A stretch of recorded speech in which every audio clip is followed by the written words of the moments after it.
immense strength, a major contributor and finisher in war. Among the mythological texts of India, the Mahabharata Granth has many characters. One of them is Bhim. According to Mahabharata, Bhim was second in the 5 Pandavas. From the third group, I have selected a supreme of enormous strength, that is Bhim. Bhim was received as a boon by his mother Kunti from Pavandev.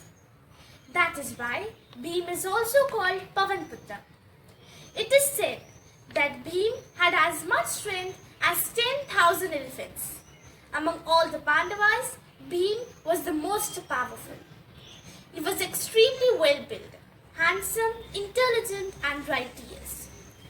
Once when he was very young, he slipped from his mother's clutches and fell on the Shatashunga mountain.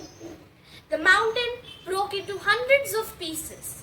In spite of his enormous strength and knowledge, he was the epitome of humility. He was the first person to attack at the commencement of the Kurukshetra war. He was also the last person to engage in combat, having killed Duryodhana. Bhagavad Gita describes Bhim as the strongest of all warriors on either side of the Mahabharata war. Bhim was boastful and had battle lust. He was a protector of Dharma. Bhim sacrifices his son Ghatotkacha without a second thought for the sake of Dharma. Had it not been for Ghatotkacha, Arjuna may have been harmed by Karna.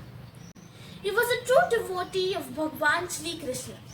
He never doubted about Lord Krishna's supremacy.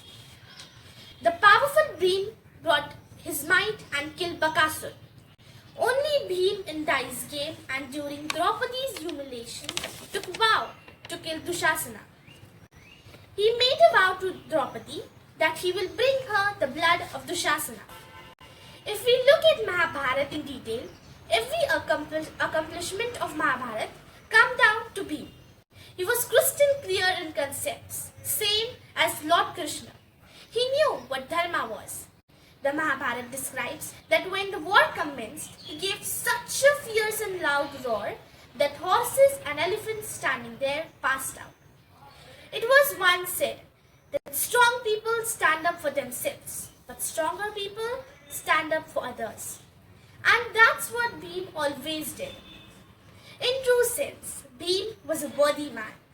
It is said that pride makes us artificial and humility makes us real. He became a master in using the mace. He was a lone warrior indeed. Before ending my video, I would like to give a reason for choosing Swami Vivekananda, Hanuman, an ocean of virtue, and Mahabali Bhima. Owing to the eternal knowledge, enormous strength, true disciples of their Guru, and a moral character, I have selected them because they all inspire me. And I would like to walk on the path shown by them. Thank you.